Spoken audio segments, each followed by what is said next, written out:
Hey all, welcome to Startup Hack. We're going to be diving into the Nvidia live streaming of their fiscal earnings. So I'm going to go ahead and kick it off and get it started The now. second quarter of fiscal 2026.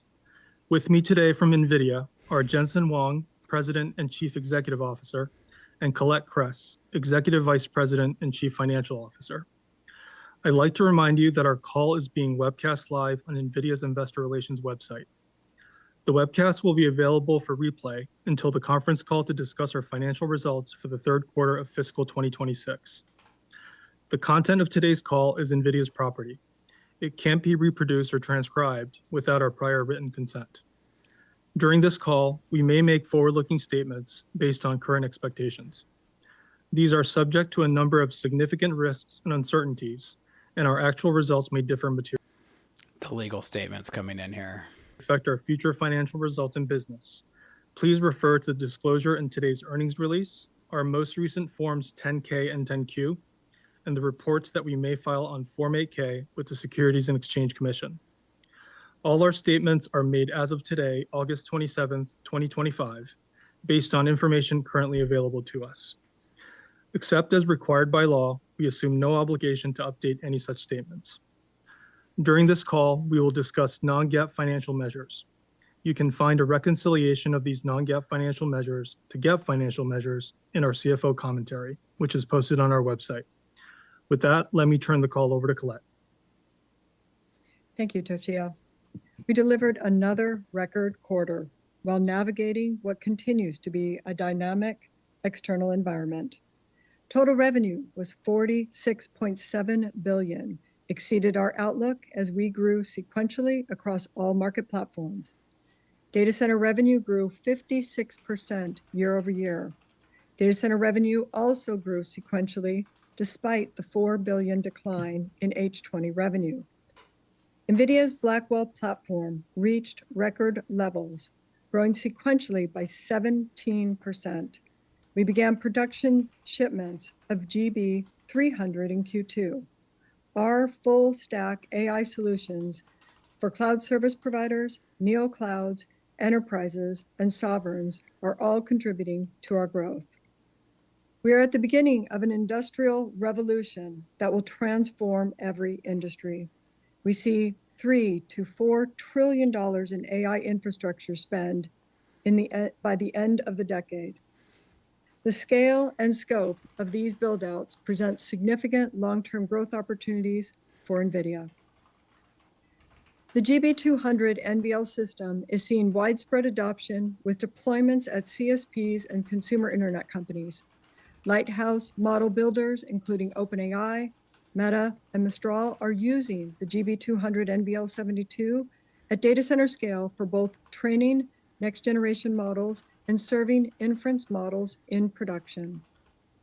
The new Blackwell Ultra platform has also had a strong quarter, generating tens of billions in revenue.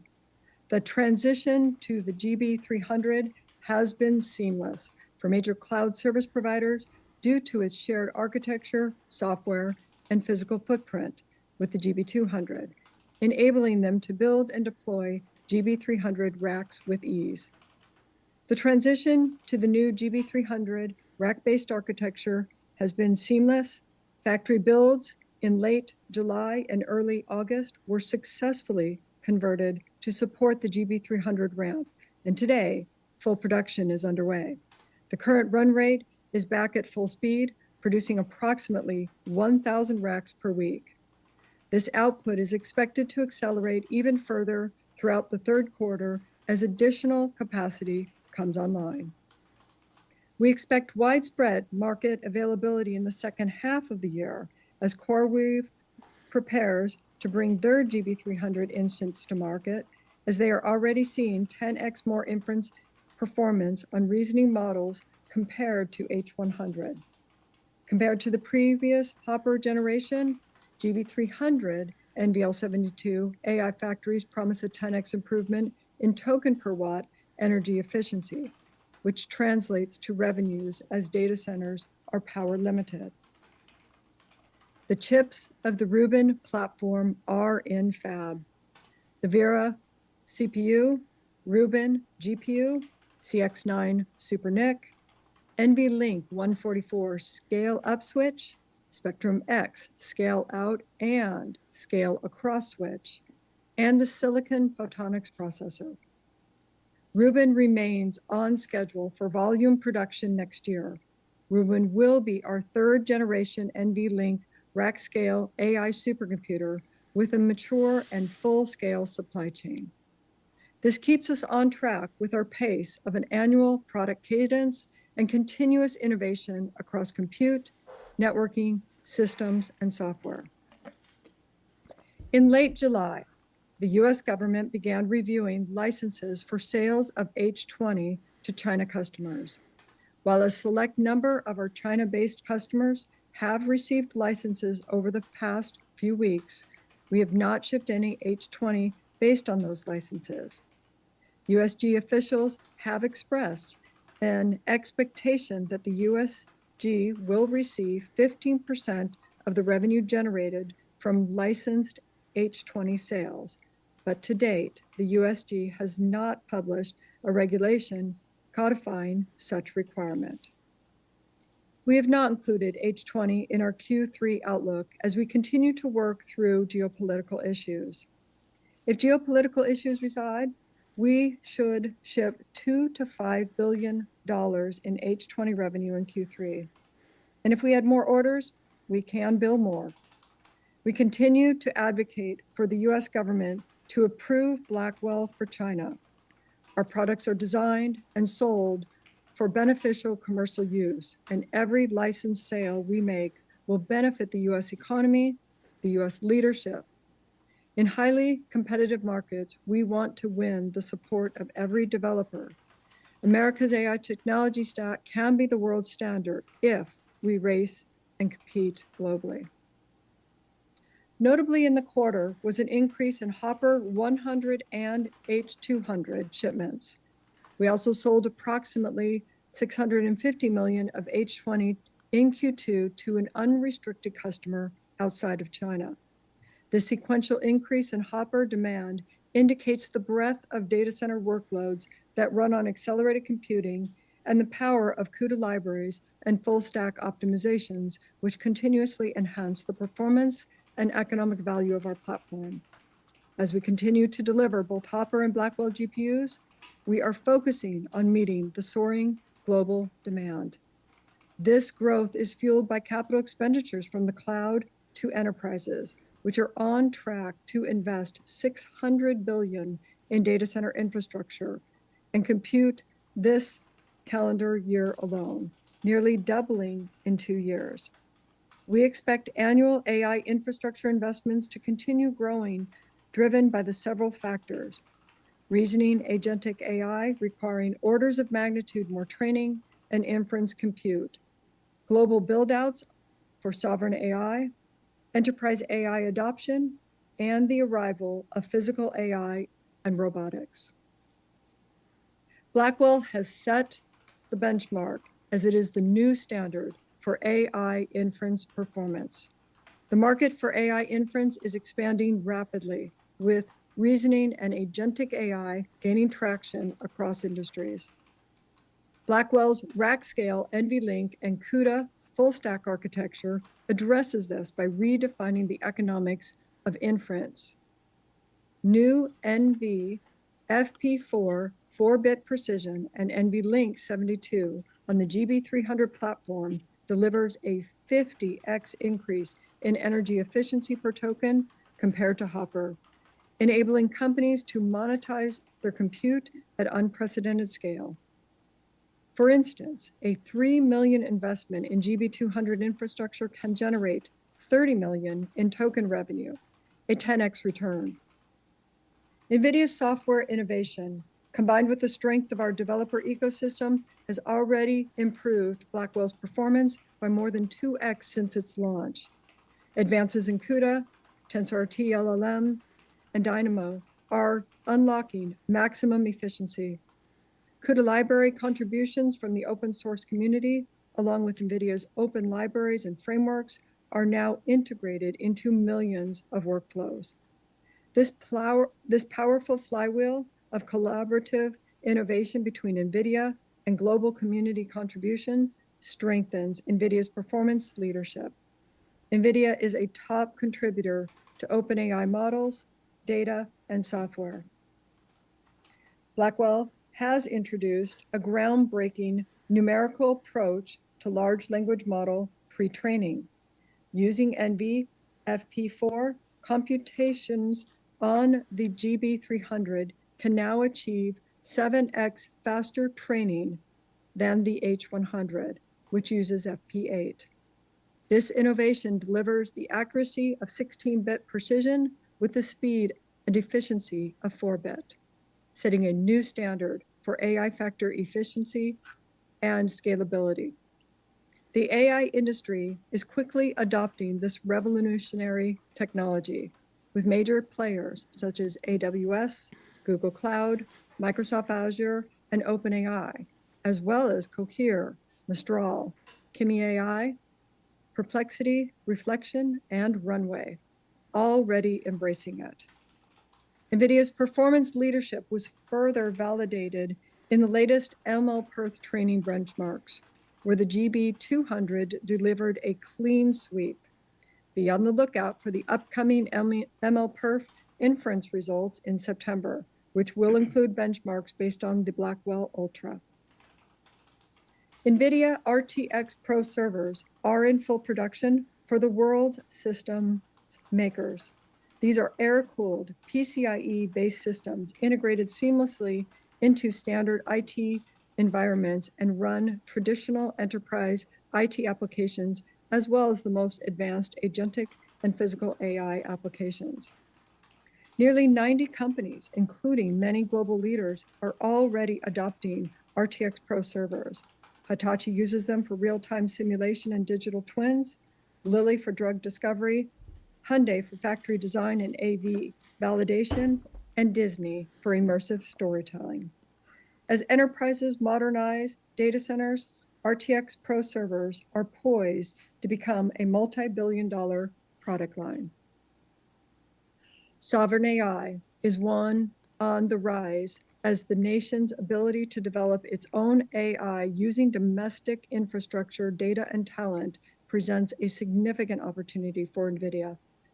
NVIDIA is at the forefront of landmark initiatives across the UK and Europe. The European Union plans to invest 20 billion euros to establish 20 AI factories across France, Germany, Italy, and Spain, including 5 gigafactories, to increase its AI compute infrastructure by tenfold. In the UK, the Umbard AI supercomputer powered by NVIDIA was unveiled at the country's most powerful AI system, delivering 21 exaflops of AI performance to accelerate breakthroughs in fields of drug discovery and climate modeling. We are on track to achieve over 20 billion in sovereign AI revenue this year, more than double than that of last year. Networking delivered record revenue of 7.3 billion, and escalating demands of AI compute clusters necessitate high efficiency and low latency networking. This represents a 46% sequential and 98% year-on-year increase, with strong demand across Spectrum-X Ethernet, InfiniBand, and NVLink. Our Spectrum-X enhanced Ethernet solutions provide the highest throughput and lowest latency network for Ethernet AI workloads. Spectrum-X Ethernet delivered double-digit sequential and year-over-year growth, with annualized revenue exceeding 10 billion. At Hot Chips, we introduced Spectrum XGS Ethernet, a technology designed to unify disparate data centers into gigascale AI superfactories. CoreWeave is an initial adopter of the solution, which is projected to double GPU to GPU communication speed. InfiniBand revenue nearly doubled sequentially, fueled by the adoption of XDR technology, which provides double the bandwidth improvement over its predecessor, especially valuable for the model builders. The world's fastest switch, NVLink, with 14x the bandwidth of PCIe Gen 5, delivered strong growth as customers deployed Grace Blackwell NVLink rack scale systems. The positive reception to NVLink Fusion, which allows semi-custom AI infrastructure, has been widespread. Japan's upcoming Fugaku Next will integrate Fujitsu's CPUs with our architecture via NVLink Fusion. It will run a range of workloads, including AI, supercomputing, and quantum computing. Fugaku Next joins a rapidly expanding list of leading quantum supercomputing and research centers running on Nvidia's CUDA-Q quantum platform, including ULIC, AIST, NNF, and NERSC, supported by over 300 ecosystem partners, including AWS, Google Quantum AI, Quantinium, QEra, and PsiQuantum. Jetson Thor, our new robotics computing platform, is now available. Thor delivers an order of magnitude greater AI performance and energy efficiency than NVIDIA AGX Orin. It runs the latest generative and reasoning AI models at the edge in real time, enabling state-of-the-art robotics. Adoption of NVIDIA's robotics full-stack platform is growing at rapid rate. Over 2 million developers and 1,000 plus hardware, software applications, and sensor partners taking our platform to market.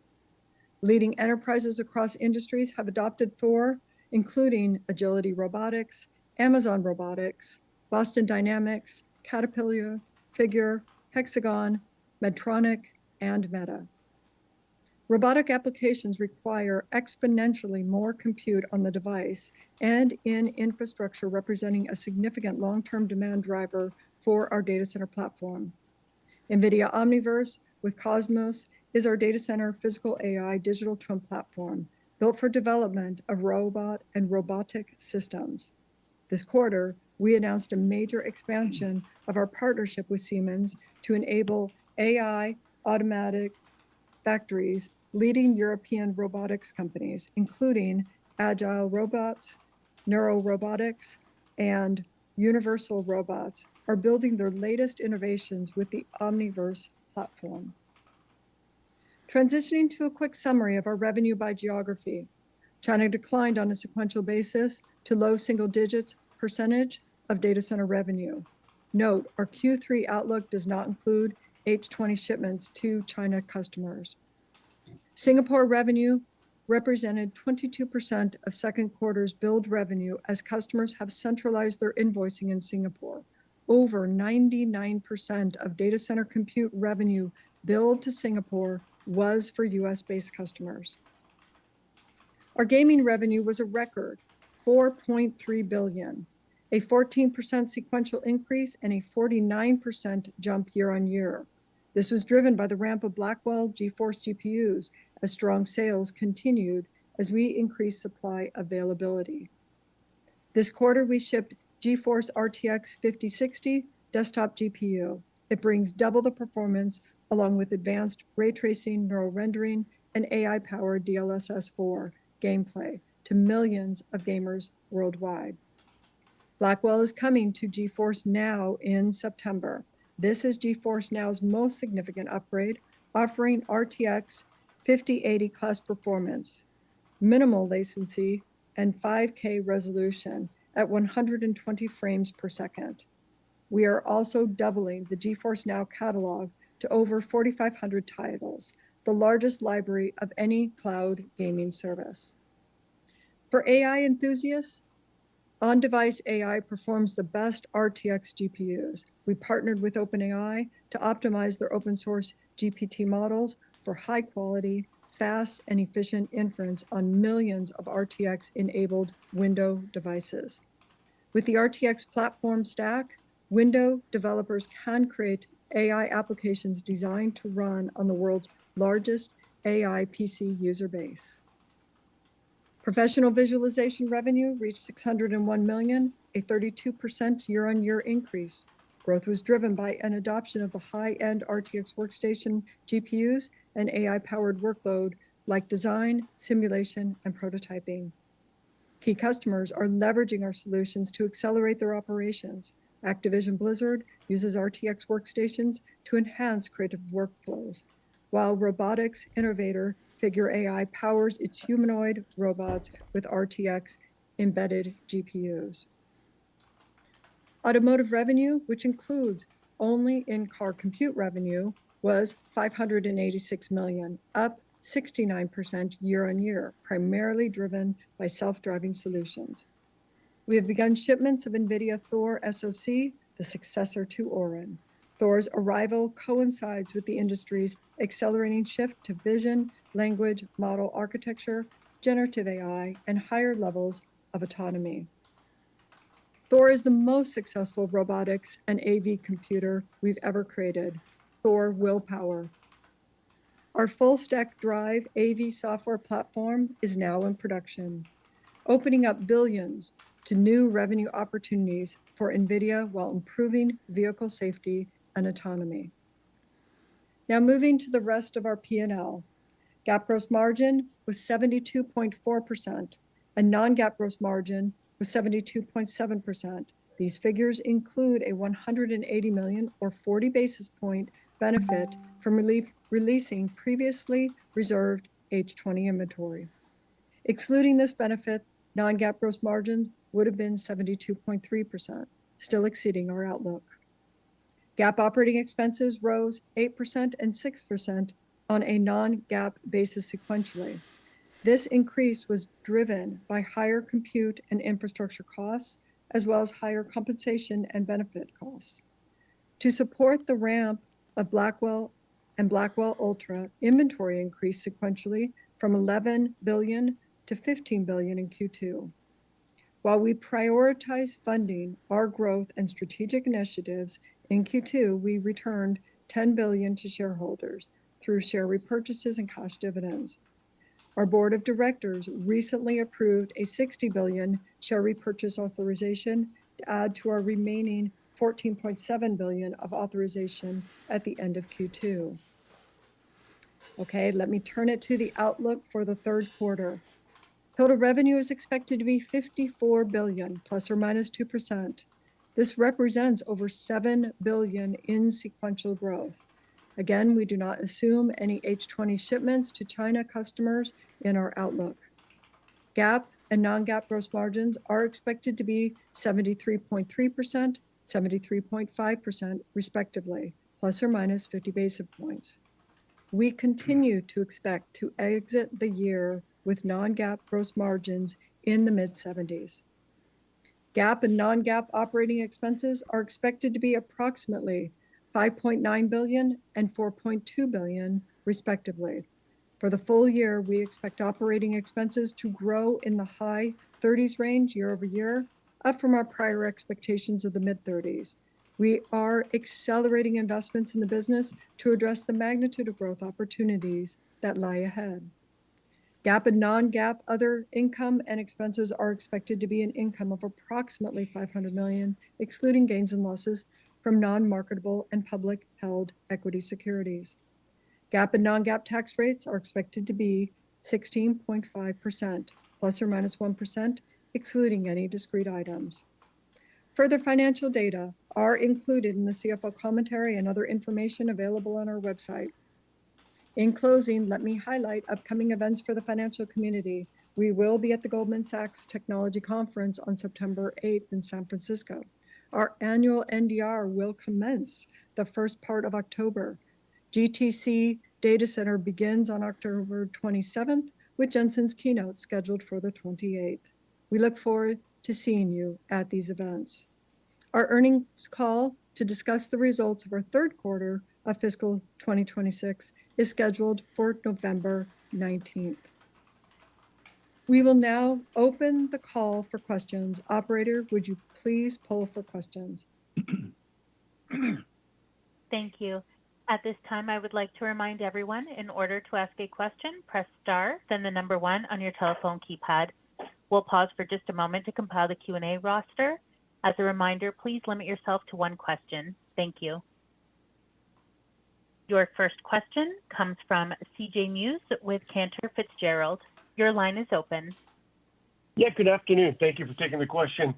I guess with wafer in to rack out lead times of 12 months, you confirmed on the call today that Rubin is on track for ramp in the second half. And obviously, many of these investments are multi-year projects contingent upon power, cooling, et cetera. I was hoping perhaps you take a high-level view and speak to your vision for growth into 2026. And as part of that, if you can kind of comment between networking data center would be very helpful. Thank you. Yeah, thanks, CJ. At the highest level of growth drivers would be the evolution, the introduction, if you will, of reasoning agentic AI. Where chatbots used to be one shot, you give it a prompt and it would generate the answer.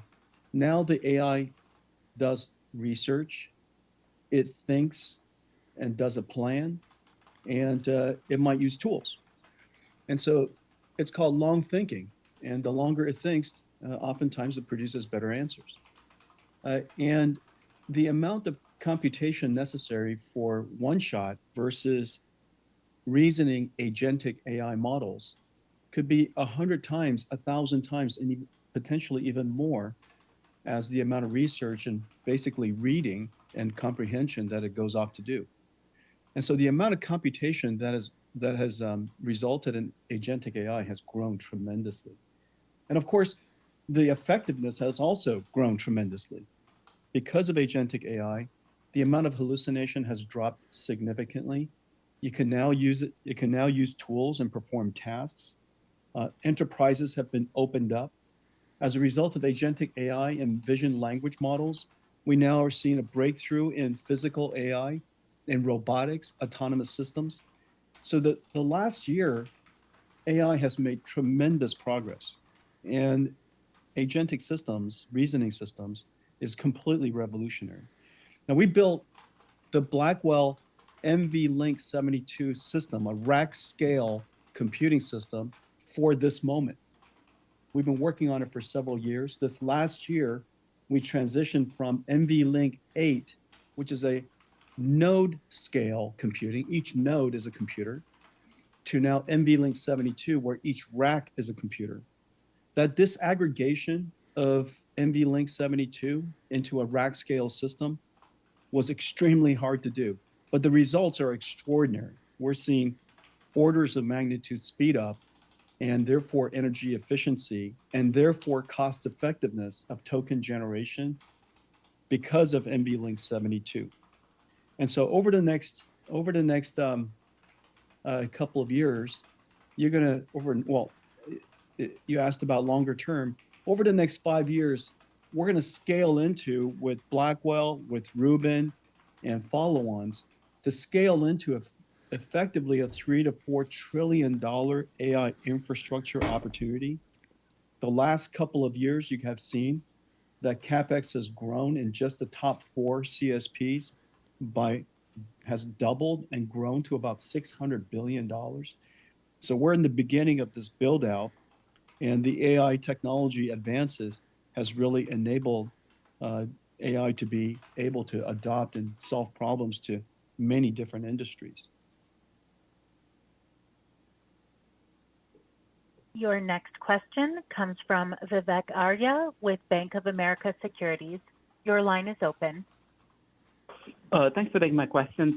Colette, just wanted to clarify the $2 to $5 billion in China. What needs to happen, and what is the sustainable pace of that China business as you get into Q4? And then Jensen, for you on the competitive landscape, several of your large customers already have or are planning many ASIC projects. I think one of your ASIC competitors, Broadcom, signaled that they could grow their AI business almost 55-60% next year. Any scenario in which you see the market moving more towards ASICs and away from NVIDIA GPU? Just what are you hearing from your customers? How are they managing this split between their use of merchant silicon and ASICs? Thank you. Thanks, Vivek. So let me first answer your question regarding what will it take for the H20s to be shipped. There is interest in our H20s. There is the initial set of licenses that we received. And then additionally, we do have supply that we are ready. And that's why we communicated that somewhere in the range of about 2 to 5 billion this quarter, we could potentially ship. We're still waiting on several of the geopolitical issues going back and forth between the governments and the companies trying to determine their purchases and what they want to do. So it's still open at this time, and we're not exactly sure what that full amount will be this quarter. However, if more interest arrives, more licenses arrives, again, we can also still build additional H20 and ship more as well. NVIDIA builds very different things than ASICs. But let's talk about ASICs first. A lot of projects are started. Many startup companies are created. Very few products go into production. And the reason for that is it's really hard. Accelerated computing is unlike general purpose computing. You don't write software and just compile it into a processor. Accelerated computing is a full stack co-design problem. And AI factories in the last several years has become so much more complex because of the scale of the problems have grown so significantly. It's really the ultimate, the most extreme computer science problem the world's ever seen, obviously. And so the stack is complicated.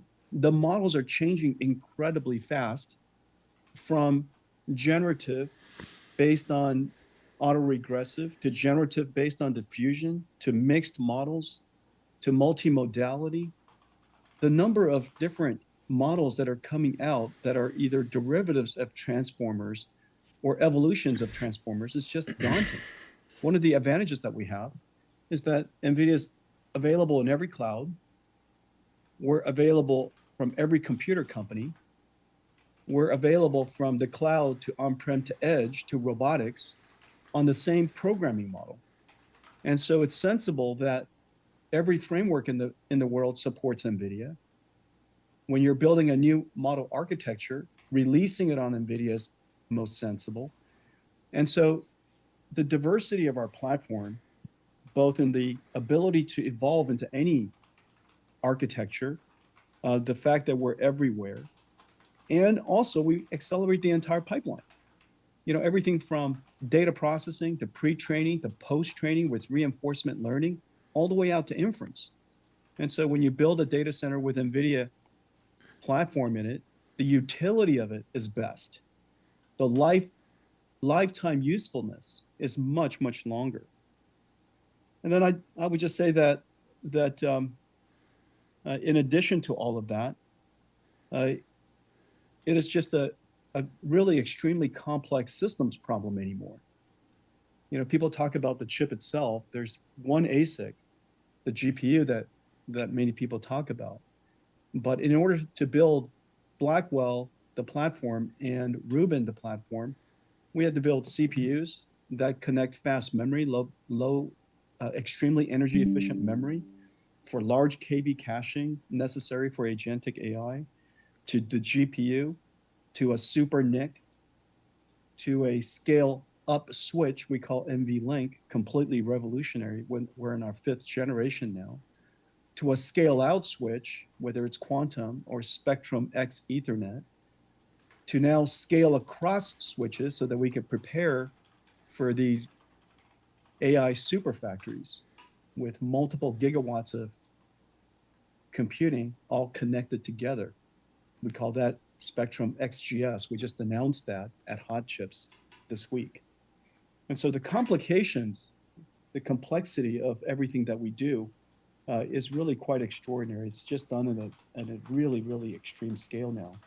And then lastly, if I could just say one more thing, you know, we're in every cloud for a good reason. Not only are we the most energy efficient, our perf per watt is the best of any computing platform. And in a world of power limited data centers, perf per watt drives directly to revenues. And, you know, you've heard me say before that in a lot of ways, the more you buy, the more you grow.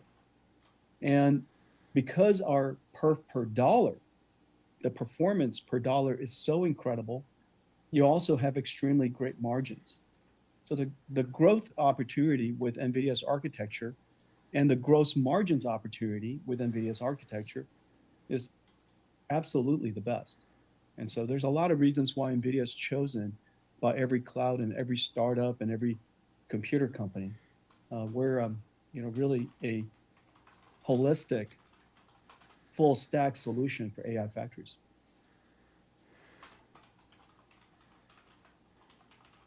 Your next question comes from Ben Reitzes with Melius. Your line is open. Hey, thanks a lot.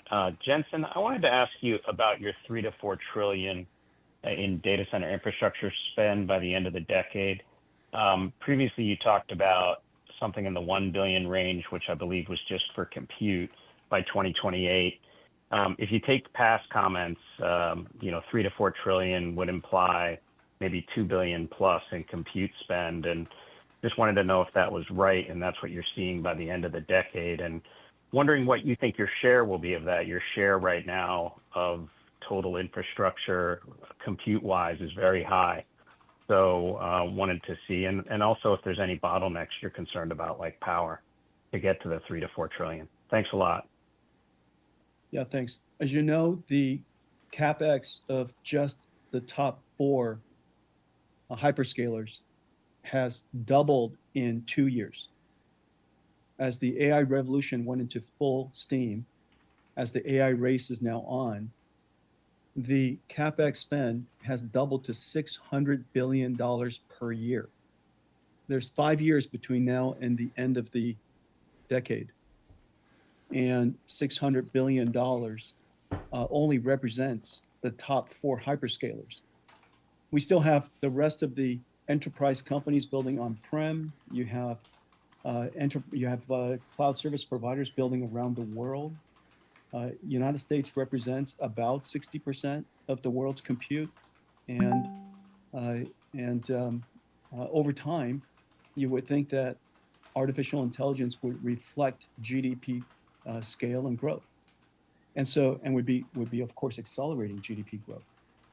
And so our contribution to that is a large part of the AI infrastructure. Out of a gigawatt AI factory, which can go anywhere from 50 to plus or minus 10%, let's say 50 to 60 billion, we represent about 35 plus or minus of that, and 35 out of 50 or so $billion for a gigawatt data center.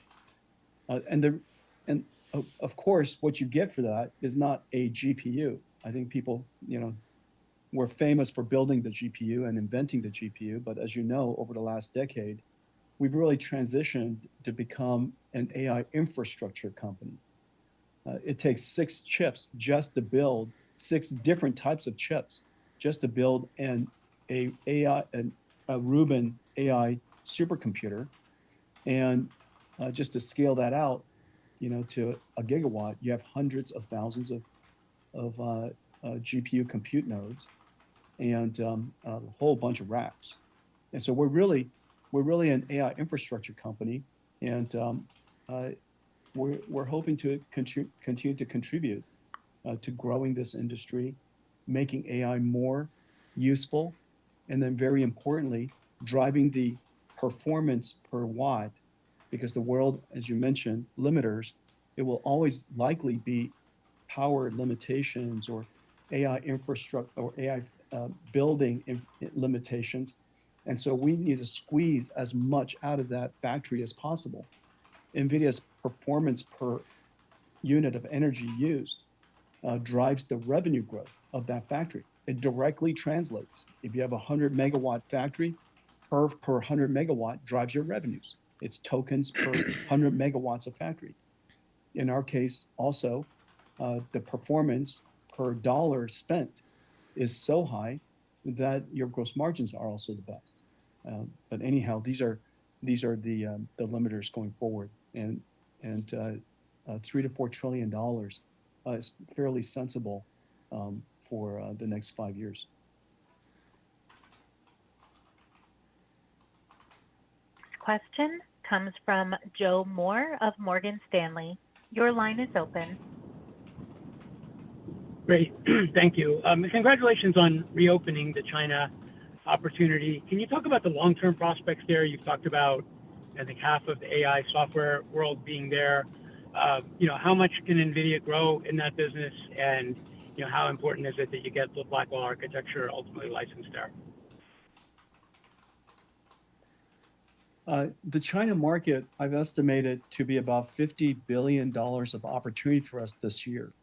If we were able to address it with competitive products, and if it's $50 billion this year, you would expect it to grow, say 50% per year, as the rest of the world's AI market is growing as well. It is the second largest computing market in the world, and it is also the home of AI researchers. About 50% of the world's AI researchers are in China. The vast majority of the leading open source models are created in China. And so it's fairly important, I think, for the American technology companies to be able to address that market. And open source, as you know, is created in one country, but it's used all over the world. The open source models that have come out of China are really excellent. DeepSeek, of course, gained global notoriety. Q1 is excellent. Kimi is excellent. There's a whole bunch of new models that are coming out. They're multimodal. They're great language models, and it's really fueled the adoption of AI in enterprises around the world, because enterprises want to build their own custom proprietary software stacks. And so open source model is really important for enterprise. It's really important for SaaS, who also would like to build proprietary systems. It has been really incredible for robotics around the world. And so open source is really important. And it's important that the American companies are able to address it. It's going to be a very large market. We're talking to the administration about the importance of American companies to be able to address the Chinese market. And as you know, H20 has been approved for companies that are not on the entities list, and many licenses have been approved.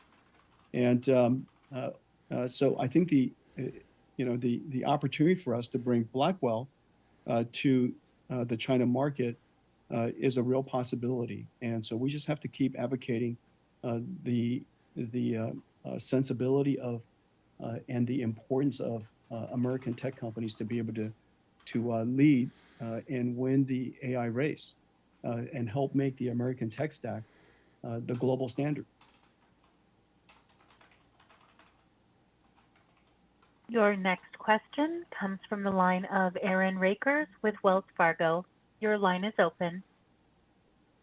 Yeah, thank you for the question. I want to go back to the Spectrum XGS announcement this week, and thinking about the Ethernet product now pushing over 10 billion of annualized revenue. Jensen, what is the opportunity set that you see for Spectrum XGS? Do we think about this as kind of the data center interconnect layer? Any thoughts on the sizing of this opportunity, within that Ethernet portfolio? Thank you. We now offer 3 networking technologies. One is for scale up, one is for scale out, and one for scale across.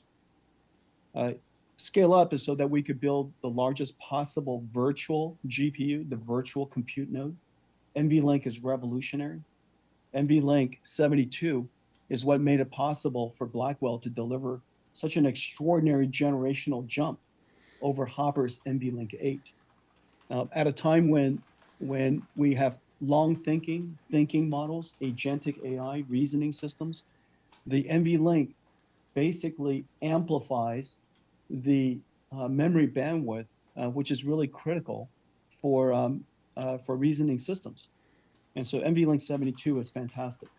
We then scale out with networking, which we have two. We have InfiniBand, which is unquestionably the lowest latency, the lowest jitter, the best scale out network. It does require more expertise in managing those networks. And for supercomputing, for the leading model makers, InfiniBand, quantum InfiniBand is the unambiguous choice. If you were to benchmark an AI factory, the ones with InfiniBand are the best performance. For those who would like to use Ethernet, because their whole data center is built with Ethernet, we have a new type of Ethernet called Spectrum Ethernet.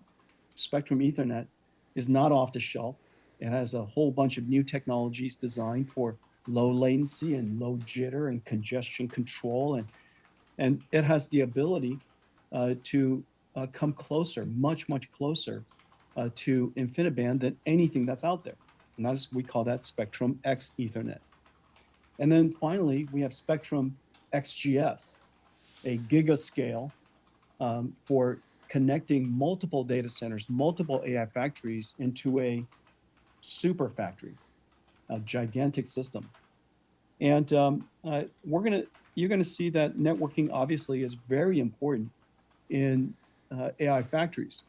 In fact, choosing the right networking, the performance, the throughput improvement, going from 65% to 85% or 90%, that kind of step up because of your networking capability effectively makes networking free.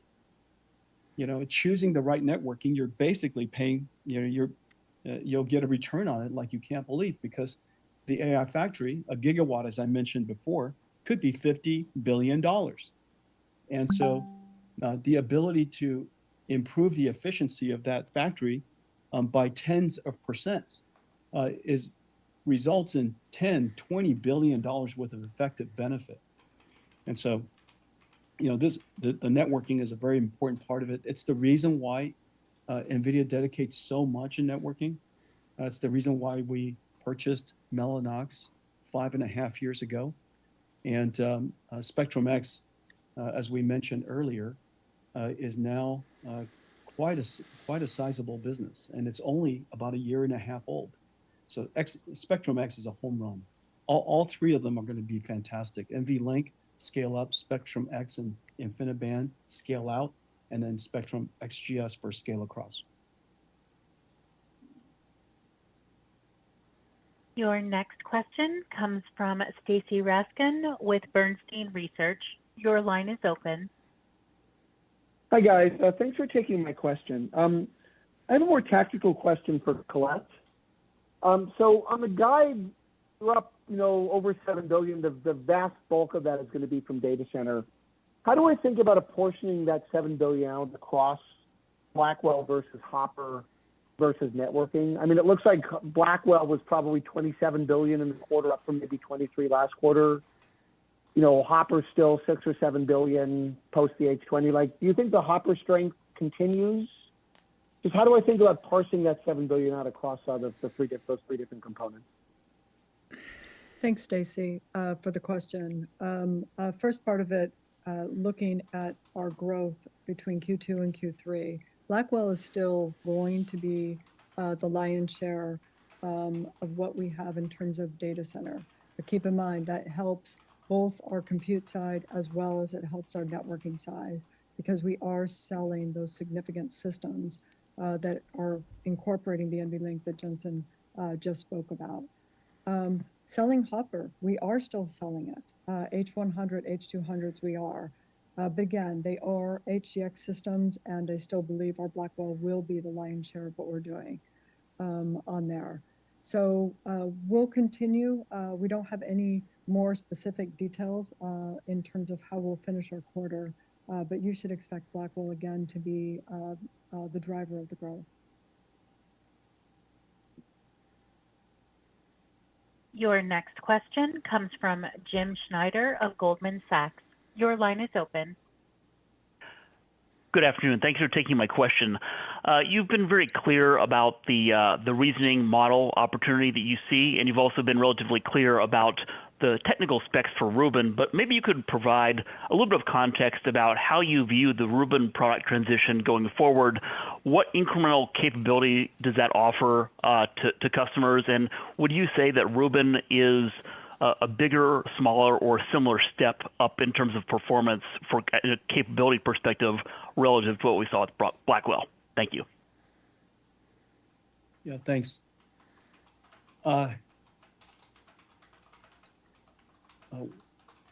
Ruben, we're on an annual cycle, and the reason why we're on an annual cycle is because we can do so to accelerate the cost reduction and maximize the revenue generation for our customers. When we increase the perf per watt, the token generation per amount of usage of energy, we are effectively driving the revenues of our customers. The perf per watt of Blackwell will be, for reasoning systems, an order of magnitude higher than Hopper. And so for the same amount of energy, and everybody's data center is energy limited by definition, for any data center using Blackwell, you'll be able to maximize your revenues compared to anything we've done in the past, compared to anything in the world today. And because the perf per dollar, the performance is so good that the perf per dollar invested in the capital would also allow you to improve your gross margins. To the extent that we have great ideas for every single generation, we could improve the revenue generation, improve the AI capability, improve the margins of our customers by releasing new architectures. And so we advise our partners, our customers to pace themselves and to build these data centers on an annual rhythm. Ruben is going to have a whole bunch of new ideas.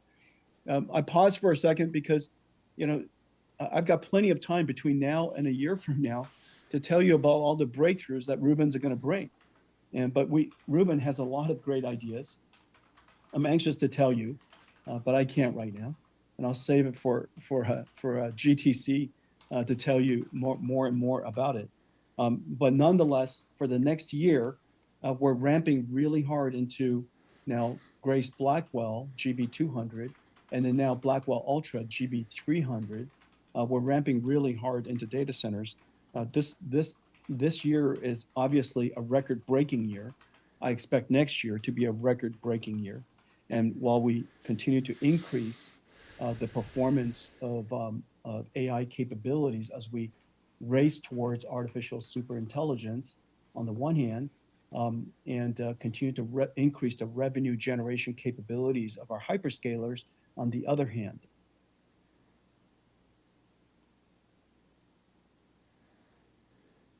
Your final question comes from Timothy Arcuri with UBS. Your line is open. Thanks a lot. Jensen, I wanted to ask you, just answer the question. You threw out a number. You said 50% CAGR for the AI market. So I'm wondering how much visibility that you have into next year. Is that kind of a reasonable bogey in terms of how much your data center revenue should grow next year? I would think you'll grow at least in line with that CAGR. And maybe are there any puts and takes to that? Thanks.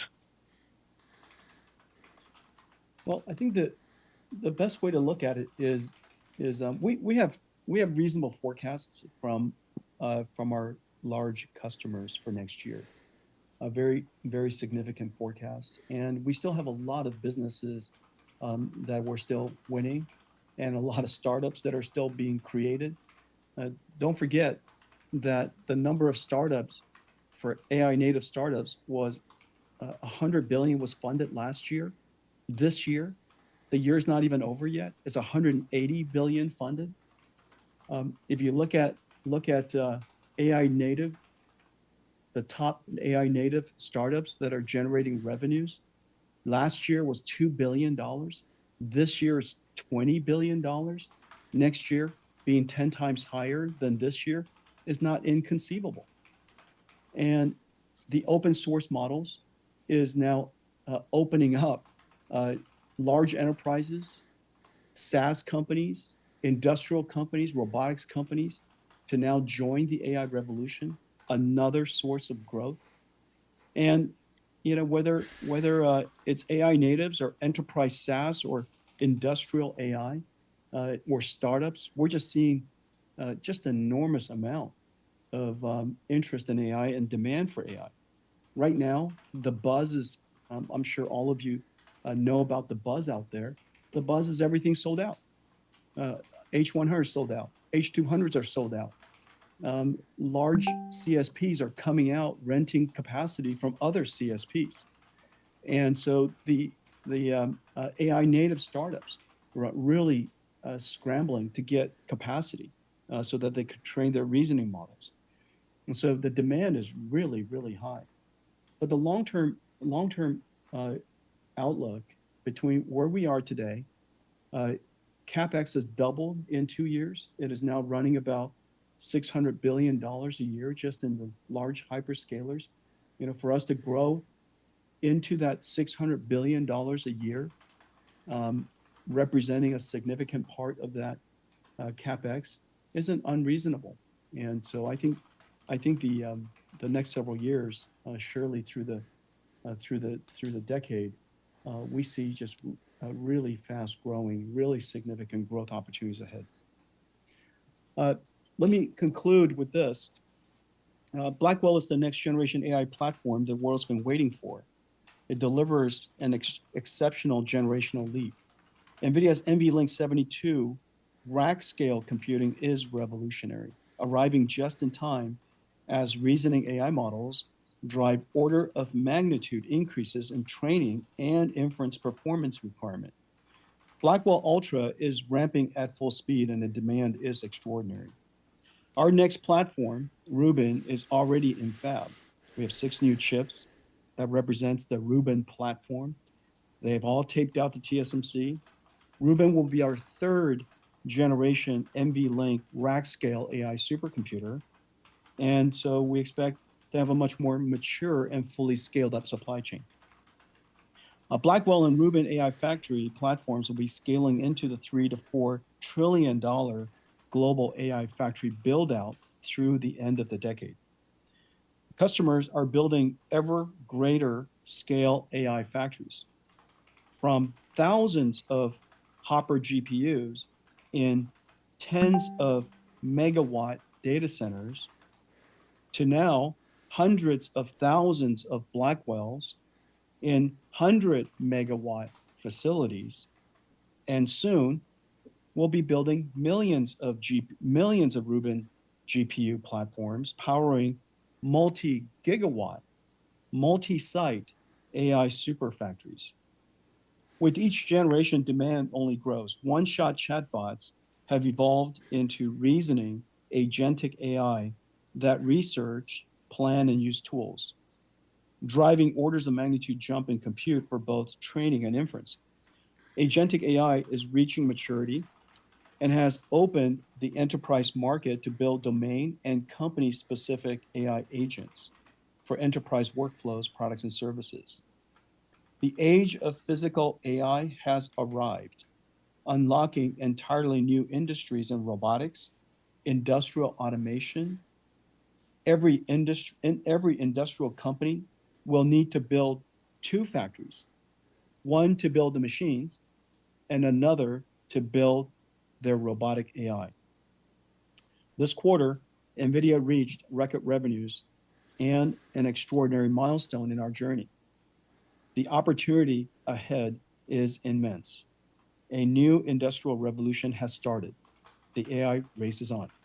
Thanks for joining us today, and I'll look forward to addressing you next week, next earnings call. Thank you. This concludes today's conference call. You may now disconnect. All right, so what did everybody think about that? I'm going to definitely do a little summary video here, and you guys have all been helping me critique my notes throughout it, so definitely appreciate y'all helping me critique my notes.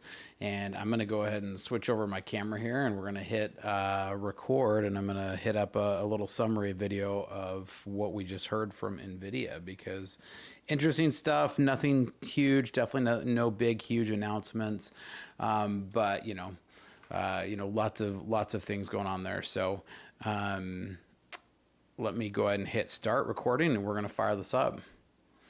All right, welcome to Startup Hack. We are excited to bring you a summary here of the NVIDIA Live call that we just went through. So I'm going to run through some of my notes here. They definitely started off by listing off that they had another huge record year, right? They sold tons of GB200s, still being used at record levels, right? Blackwell's totally killing it, and they seems like it's just absolutely seamless integrations of Blackwell. So I know we've seen the same thing as we've started to integrate Blackwell chips into a lot of our AI projects. We're definitely seeing no problems, just pretty much plug and play swap out here, right? And that's what NVIDIA wants. They want them to be the run rate, like they want to be the single corner of the market here, right? Their current run rate of production is back to 100% on the Blackwell chips, and they're already starting to talk about Rubin GPUs in the fab, which is the next generation here. Now, China customers, they said they have a lot of licenses for H220s, but have not started to ship yet. So we should see a whole bunch of revenue for Q3, but they didn't price Q3 revenues in for China. Said that they think there's going to be $2 to $5 billion of China orders, but mostly that's just going to be lots of a plug to the U.S. government, to Trump administration, begging to, and there's a couple of begs in here to be able to allow us to sell to China, right? But right now they are not priced in to sell to China. Now they're talking about the CUDA libraries are getting better and better, and that is true. Like one of the things that even Linus Torvald talks about here is that the benefits that he's seen from Web3 and then now into the AI hype and revolution, pardon my choke on my words there, is that the CUDA, the drivers in the Linux kernel are getting better and better. We're seeing CUDA get better and better. They of course plug the Windows CUDA drivers, didn't really plug Linux because there's no financial motivation for him to include Linux drivers here. But he says the enterprise adoption is scaling up, and I'm going to talk a little bit more about that as we dig into it too. They've said that Blackwell has set the benchmark, and they're right. The new Blackwell chips are really impressive. They really are. The Blackwell to the previous generation are just running a lot better. I just had a client who dropped on 2 new Blackwell chips that we're really excited to start to work on. They said that, and this is a quote, compute at unprecedented scale, right? They talk about companies and their ability to get returns, but the funny thing about this is they're trying to plug to companies, go buy our chips because we promise it's going to make you more money, but I don't know that anyone's really making a whole ton of money off of AI quite yet, other than Nvidia. Nvidia is definitely the winner here, right? Now, Nvidia is definitely the leader in big AI, and they talked about the Mag 7 and that GB200 was a clean sweep. That's a quote for these big companies, right? So the one thing that is really weird about this is they called out a bunch of companies, but they did not call out XAI. So I think that's kind of a snub at Elon Musk for trying to turn away and building the AI 5 and AI 6 chips with Samsung. So I think they're a little upset about that. They spent a long time talking about NVLink, which is the GPU to GPU communications. It's interesting, but not super interesting to me personally, and nor do I think it's really a ton interested to my crowd. I think a lot of people, I think this really is only going to affect the really, really large data centers.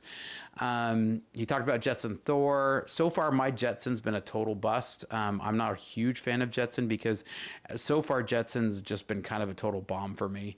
Every time I've bought any of the Jetson computers, none of them seem to work right.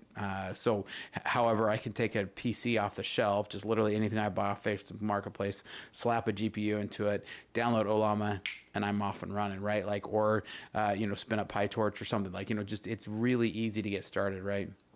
And so haven't been a big fan of their embedded stuff yet. I haven't really seen a lot to it, but man, they're sure plugging for robotics. They talked about that revenue was down from China. They talked about some of their other revenue numbers. I'm not going to get into a ton of the finances of this because that's not really my motivation. I'm in this for the tech, right? They talked about Blackwell's coming to GeForce, right? So the desktop cards here. It says the Blackwell coming to the GeForce is going to give 5K resolution at 120 frames per second. That is really impressive. Now, they're partnered with OpenAI for GPT OSS models, and they talked about a lot of the other open source models. This is, of course, what my ears, of course, picked up. They talked about the Windows developers can run it and the Windows drivers can run it, but I'm going to plug here and say the Linux CUDA drivers run way faster. So then, but there's no financial motivation for him to plug Linux, of course, but there is, of course, for that partnership with Windows. Talked about self-driving. Again, didn't mention anything about Tesla because they've gone with the AI5 and AI6 chips. They're working with Samsung in a huge partnership there, which is a total snub to NVIDIA. So there was definitely no mention of Elon, XAI, Grok. There was no mention of any of it, even though he name dropped almost every other big provider out there. So definitely Hoang was throwing that at Musk there. He's talking about there's just a little bit about the revenue, 72% gap margin, huge margins. These guys are just raking in the money, and they can charge whatever they want for these chips because they are the leader right now. Went over some of the other finances that I'm not going to really spend a ton of time on, but he talked about the vision of growth for 2026. And he says, look, there's an evolution of reasoning here. He talks about the agentic AI. And the funny thing about it is we've seen here, and if you go check out my previous videos, you'll see that we've really read a bunch of reports where reasoning and deep thinking are really getting debunked. And part of the problem is we know that AI hallucinates, right? So if you get a hallucination on step 2, well, step 7 is terrible at that point because it's moved off onto this hallucination, right? And so reasoning has been totally debunked, but who wins on reasoning? The ones selling the tokens and the ones selling the chips to power the tokens, right? That's the winner. So of course he's bet this long 5-minute tirade about how reasoning's gotten so much better and blah, blah, blah. All of that is bunk, totally bunk. But then at the very end, he mentions CapEx at $600 billion and they're a clean sweep on the winners of AI. And that's absolutely right. Somebody asked him a question about selling to China, and he pretty much just blamed Trump. He talked about, somebody asked about some of the competitors with Broadcom and some of the others. He dissed them, of course, pretty hard, and then just, acknowledged that, they're really working to ship to, and this is actually a part where I actually kind of appreciate it, right? He said very few products get created, a lot of products get created, but very few are making it to production. So this is a reference to the MIT study that just got done, right? But who's making a ton of money off of that? NVIDIA is, because those 95% of those projects are still being powered by NVIDIA while people are spending tons of money trying to get their AI project up off the ground. And who wins? NVIDIA still selling chips, right? So Hoang acknowledges they're making a ton off the dev, not just off the shipping. So NVIDIA is available everywhere, and they have the corner of the market. And this is a paraphrase from Hoang. I was having fun, but he's like, why would you use anything else? And he, of course, said something a lot longer than that. But he says building AI is complex. Performance per watt, NVIDIA Blackwell is the best out there. And that's true. There's actually no debating that, right? So he says they're the full stack solution for AI factories. Now, this was another plug to their their NVLink. But again, I think I'm really interested in these medium businesses here that are building AI systems using workstation type computers rather than massive racks and racks of server. So I agree with this. I think you can take any machine off of eBay or Facebook Marketplace, slap a huge NVIDIA GPU into it, install a lot of your PyTorch and a lot of download your stuff off of Hugging Faces, and you're off and running, right? There's a ton we can do with that. So he talked about the top building or huge percentage that there's a lot of medium to large businesses that are going to catch up more and more. So he's saying that AI will affect the GDP growth. Now, I'm going to throw a plug in there and say it hasn't yet, other than NVIDIA. NVIDIA and some of these Mag 7 are making a lot of money off of it because they're selling this stuff, right? So they want to provide the infrastructure. And NVIDIA, we don't just want to be a GPU company. We want to be the AI infrastructure company, was kind of his big tagline. Now he says, and this is his, of course, big drop here, was they say it's a safe estimate that it's a $3 to $4 million estimate. $3 to $4 trillion estimate is a safe estimate for the next couple of years. So I'm curious to hear what people think that this might value NVIDIA at, what their valuation's at. Leave your thoughts down below. Leave your thoughts here as to what they are. Now he's saying that they're going to see a 50% growth yet. He's saying there's still a bunch more coming. So they're the second largest in the computing market in the world is China. So we talked about DeepSeek and Qwen. Now we've had a lot of success lately with Qwen, so don't sleep on Qwen. It's a pretty impressive open source model. He started talking about the open source models, and I was like, yay, plug the open source models. And of course, who's the winner to that? NVIDIA is, because you can't really run those on a CPU. And I know a lot of you are going to come back and be like, I'm running my Mac. You're not going to run in production on your Mac. So really, it is important for SaaS companies, and like Startup Hack here, because we love to build software for companies. So here at Startup Hack, we do a lot of that work, and we love to train software developers, and we're training everybody to be using AI, and that means they got to be powered with some good GPUs out there, right? Now, this is not a quote, but Trump again, or he again begged Trump, please let us sell to the whole world. Now, he talked about Blackwell versus Hopper versus networking, and he said, look, we're really just focusing on Blackwell's really their big plug. He was like, we'll talk about Rubin and those later. Lots of other stuff, and in a final question, not a lot of whole other things that I would mention, but he then, of course, went into his little red statement that he was using to finish off his statement. And he started to read from it. And he said, Blackwell's awesome.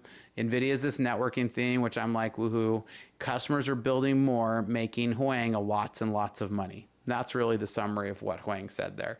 Now, the interesting part about this is that, so let me refresh my screen here, but since the close of the call here, so this was actually when the market closed and right when they did it, they must not have anticipated, because they're down 3.5% in after hours trading. So I don't know.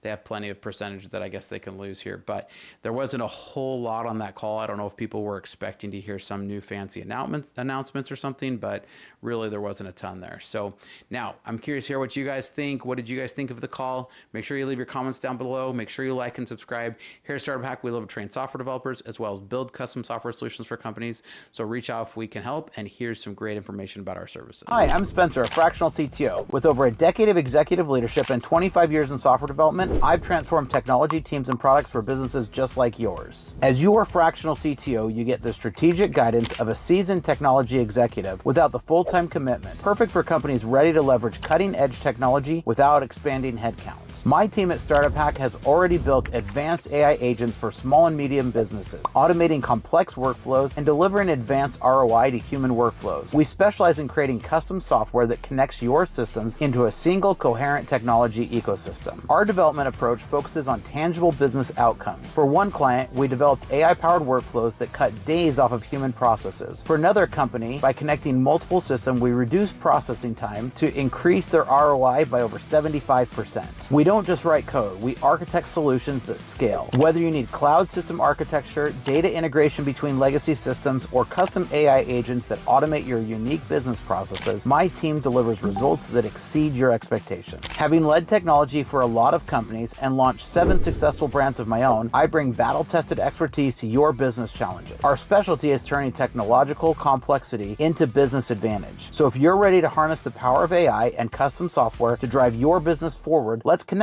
Together, we'll build technology that doesn't just solve today's problems, it positions you for tomorrow's opportunities. Technology leadership, decades of experience, AI powered. Reach out today and we can help you. Check out startuphack.com/Spencer.